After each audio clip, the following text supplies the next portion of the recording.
যুক্ত ক্রিয়াযোগ, সুষুম্না অন্তর্মুখী প্রাণায়াম, সম্ভাবী মহামুদ্রা, কপালভাতি শিখতে চাইছেন? হ্যাঁ, বলুন। জয় যোগীরাজ। জয় যোগী। প্রণাম গুরুদেব। জয় যোগীরাজ। হ্যাঁ, আমি আজকে প্রথম ক্লাসে এসেছি আচ্ছা, আমার বাংলাদেশ থেকে। আচ্ছা আচ্ছা আচ্ছা আচ্ছা আচ্ছা। আমি হ্যাঁ আমার নমস্কার নেবেন। ইউটিউবে একটু আপনার পুনরায় ক্লাস গুলো আমি অনেক দেখেছি। আচ্ছা আচ্ছা তে এতে আমার আগ্রহ আপনার ক্লাস করা। আচ্ছা তে আমার আমার মনে হয় যে আমি সংসার ধর্ম পালন করতে গিয়ে যে সুখগুলো অনুভব করি, এগুলো মনে হয় যে আমি যে আমার ইন্দ্রগুলোর সুখ অনুভব করি। কিন্তু আমার কাছে মনে হয় এক সময় একখানে যে যে আমি কি যেন অভাবে আছি, আমি তৃপ্তি পাই না। আমার মনে হচ্ছে যে আমার কিছু করা উচিত, যা আমার আধ্যাত্মিক ভাবে আমি আম, আপনার সুরধ্বনি গীতাটা আমি একটু চেষ্টা করি করার জন্য, কিন্তু ওটা তো অনেক কঠিন, বুঝতে পারি না। তবে আপনার ক্লাস দেখে কিছু কিছু একটু অনুভব করতে পারি যে এই কথাটা মানে এটা, এই কথার মানে এটা, এই শব্দের মানে এটা। এতে মনে হচ্ছে যে আমি যেটা সংসারে করতেছি আসলে এটা সত্যি নয়, এটা আমাকে করতে হবে, কর্তব্য বোধে করতে হবে। কিন্তু আসলে আমার কি করতে হবে, আমার আমি তৃপ্তি পাচ্ছি না। আমার মন আত্মা দিক দিয়ে যেটা তৃপ্তি পাচ্ছি, এটা আমার হচ্ছে ইন্দ্রর মধ্যে। ইন্দ্রকে আমি সুখ দিচ্ছি, তৃপ্তি পাচ্ছি। কিন্তু আসলে আমার কি করা উচিত?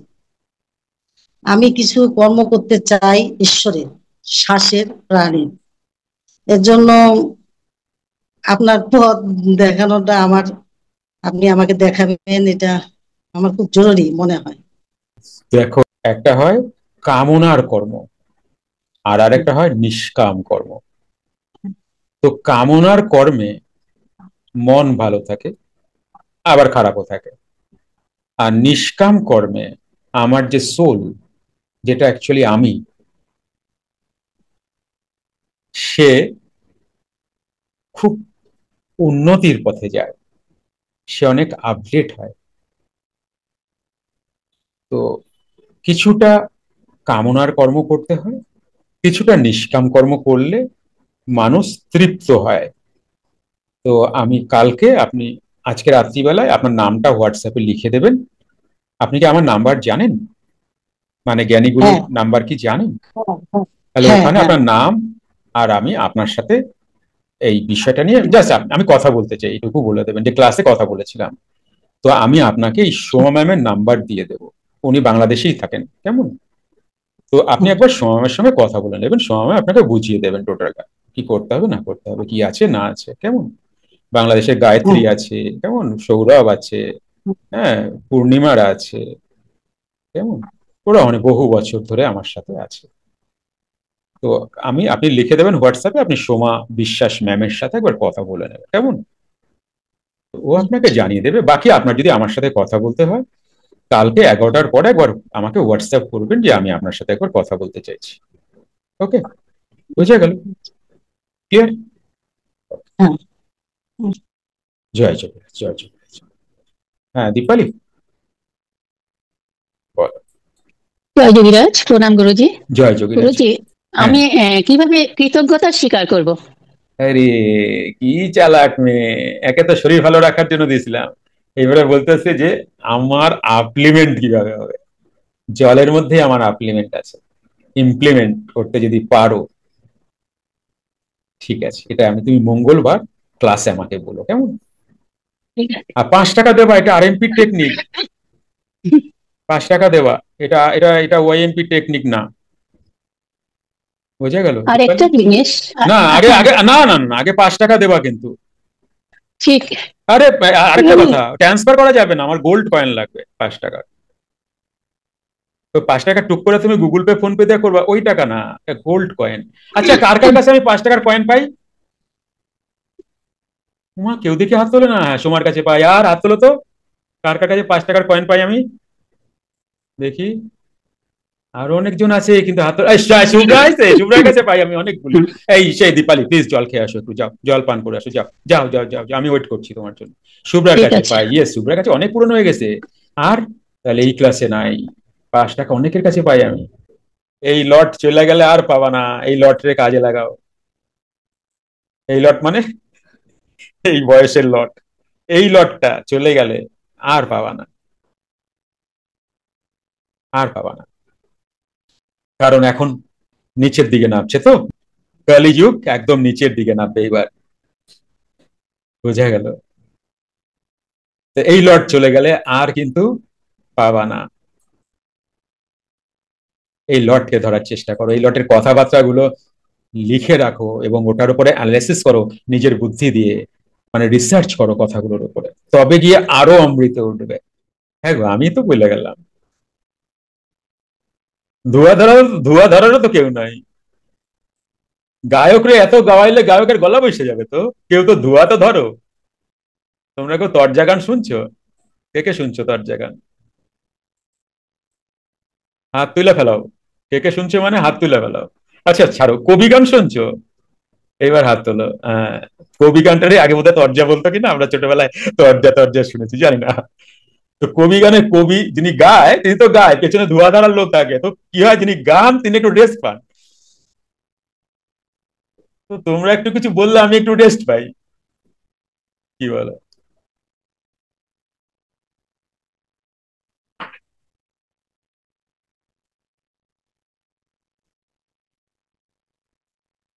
কারা কারা, কারা কারা জল বোতলে খাও, হাত তোলো। কি তাড়াতাড়ি হয়ে যায় না বোতলে? দেখি পেছন পৃষ্ঠায় দেখি, হাত তোলো তো, হ্যাঁ হাত তোলো। হ্যাঁ হ্যাঁ, খুব তাড়াতাড়ি হয়ে যায় না? কারণ তোমার তো অনেক কাজ, তাড়াতাড়ি করতে হবে না বোতলে। তুমি তোমার কতটুকু ভালোবাসো, আমি যদি তোমার এগুলো বলি না, তুমি দেখবা তুমি তোমার অপছন্দ করো, ঘৃণা করো, এবং তুমি তোমাকে ভ্যালুই দাও না। আমি যদি বলি না, তুমি দেখবা নিজেই লজ্জা পাবা। তুমি তোমার তোমার দেহটাকে ভালোই বাসো না, কেন যেন ভালোবাসো না। 1 2 5 কোটি টাকা দিয়ে নিতে হয় নাই তো এই ডিভাইসটারে, ফ্রিতে পাইছি না, যা খুশি।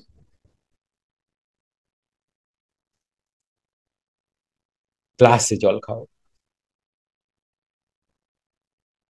না হলে কত রোগকে যে ডাকছো তুমি নিজেও জানো না।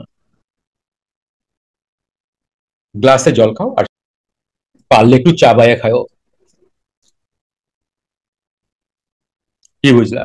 জল চাবায় খাইছিলাম খাইছিলাম ছোটবেলায়, মনে পড়ে? বুড়ারা বলতো ছোটবেলায় জল চাবায় খাইতাম, অ্যাকচুয়ালি জল চাবাইয়ে খাইতে হয়। তুমি তোমারে ভালোই বাসো না, একদমই ভালোবাসো না। বোতল এবার বাদ দাও, কেমন? আলপনা ম্যাম, স্বপ্না, গ্লাসে খাও। কিচ্ছু হবে না। সংসারে এত তাড়াহুড়া করে লাভ নাই, এত তাড়াহুড়া করে তুমি কই যাবা? তাড়াতাড়ি যাবা? সময়কালে সবারই যেতে লাগবে, তো সুতরাং তাড়াহুড়া করে লাভ নাই, ধীরে ধীরে করো। আর বোতলে যদি খাও, তুমি বলবা দিনের বেলা খাইলাম, রাত্রিবেলা তো জল নিয়ে শুইতে লাগে, তাহলে কি, কিভাবে কি করব? পাশে কোনো টেবিলও নাই, জল কিভাবে রাখবো? তো প্রবলেম তুমি সলভ করতে পারো, একটা স্টিলের বোতল কিনে নিও, সেটাই জল খেয়েও রাত্রিবেলায়, ধীরে ধীরে, ধীরে ধীরে। আর তোমার বোতলই থাকবে, সুতরাং তুমি মুখ দিয়ে গ্লাসের মতো করেও খেতে পারো। তোমারই তো বোতল, আর তোকে মুখ দেবে না, সকালবেলা ধুয়ে রাখবে। একটু যত্ন নাও। 7টার মধ্যে কেকে খেয়ে নাও।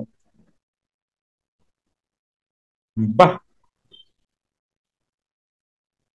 চায়না, স্বপ্না, সোমা, আচ্ছা, গায়ত্রীও, ওকে, রিমা, ওকে, ভেরি গুড ভেরি গুড। তুমি 7টার মধ্যে খেয়ে নাও না, তুমি প্রায় 40 to 50% রোগকে না করে দিয়েছো, তোমার তোমার জীবনে ধরবে না। টেনশন করো না, বিন্দাস থাকবা। দেখো 3-4 জন হাত তুলছে, বাকি জীবনে বলবা না আমি আমার খুব ভালোবাসি, বলবা না।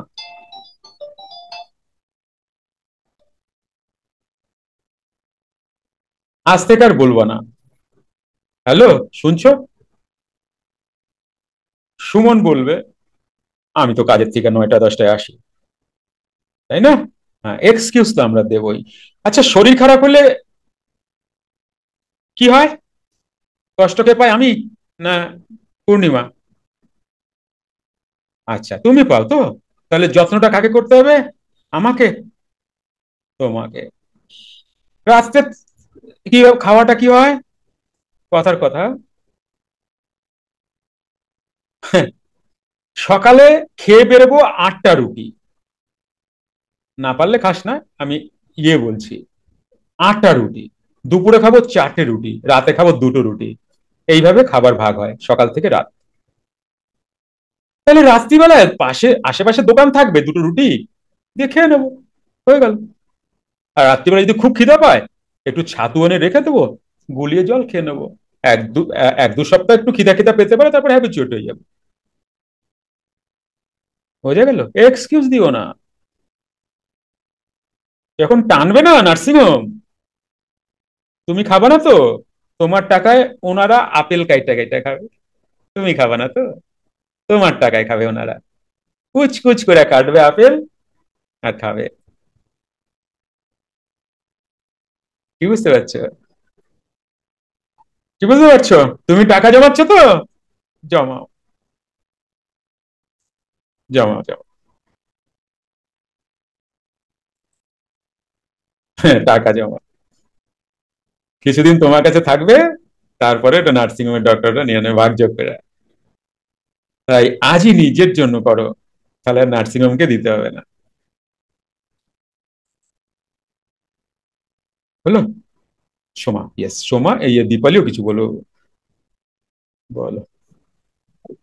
ওই যে আরেকটা আমার একটু জানতে ইচ্ছা করছে, আপনি এই যে সন্ধি সন্ধি পূজার সময়টা আমাদের বলেছিলেন যে ওই সময়টা 12বার প্রণাম করার জন্য।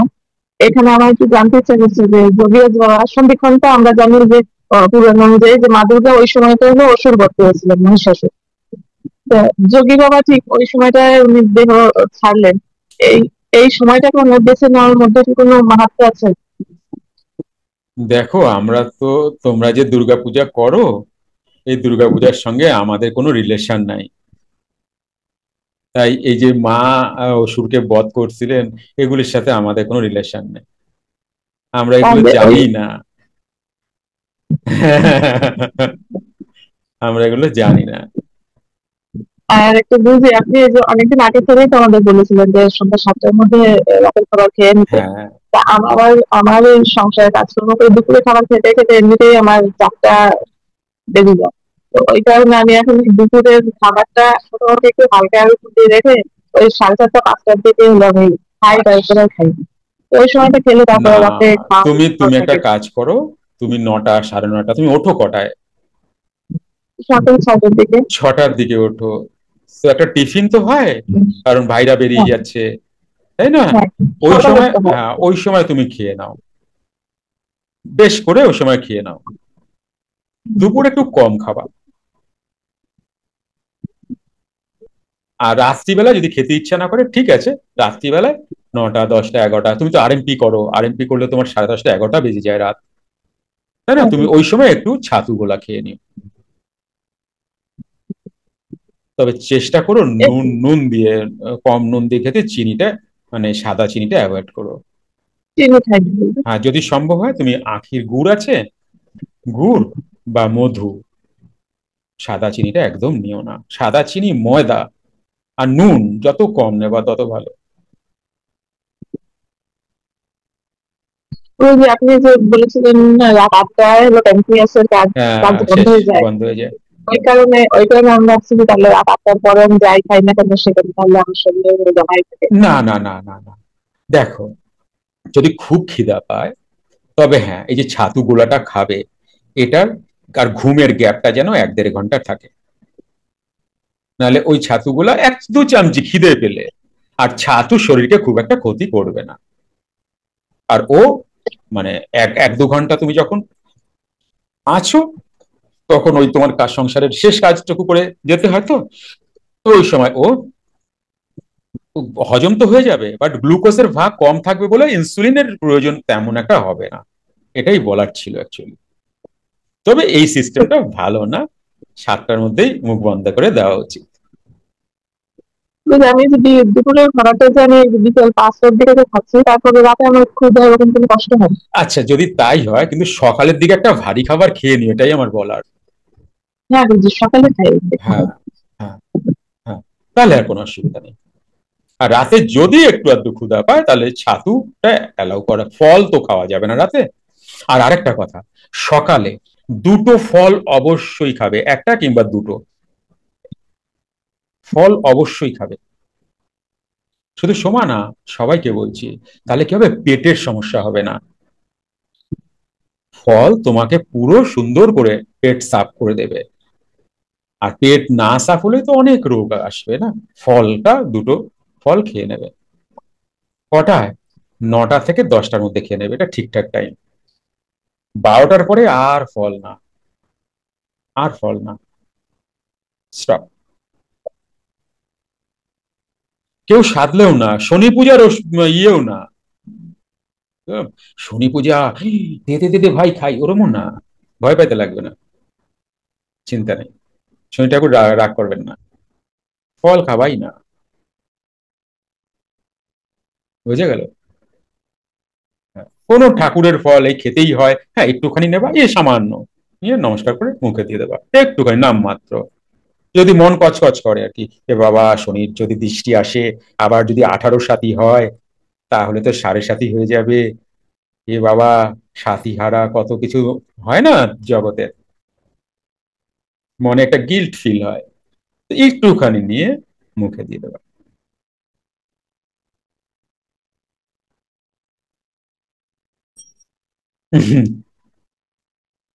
বললাম না, যোগী পুরো আলাদা মার্গ, যোগীর মার্গই আলাদা। বলছি যে আমি তো রাতের খাবার খাই না, আমি শুধু সন্ধ্যের সময় খাই না আর কি, আমি শুধু রাত্রে কিছু খাই না। আমি শুধু 9টায় একটা ফল খাই আর একটু ছানা খাই, এতে হবে কি? হবে, কিন্তু রাতে ফল খেও না দীপালি, রাতে ফল খেও না, এটা সব জায়গায় নিষেধ করা আছে, এবং আয়ুর্বেদাতেও নিষেধ করা আছে। রাতে খেও না, 12টার পরে তো ফল না, না, না। তুমি বলবে আমি তো ফিট আছি, আরে কবে কি হয় কিছু বলা যায়? ফিট তো মানুষ সবসময় থাকে, কিন্তু ঝম করে একটা কিছু হয়ে যায় না। রাতে ছানার ভাগটা একটু বাড়িয়ে দাও তাহলে। অ্যাকচুয়ালি সূর্য ডোবার পরেই আর খাওয়া যায় না, তো তবুও তো এখনকার মানুষ, তাই আমরা বিজ্ঞান থেকে পেয়েছি 8টায় প্যাঙ্ক্রিয়াস বন্ধ হয়, 8টায় প্যাঙ্ক্রিয়াসের ঝাঁপ বন্ধ হয়ে যায়, দোকানদারি বন্ধ। আবারও দোকান খুলবে পরের দিন 8টা থেকে 8:30টায়।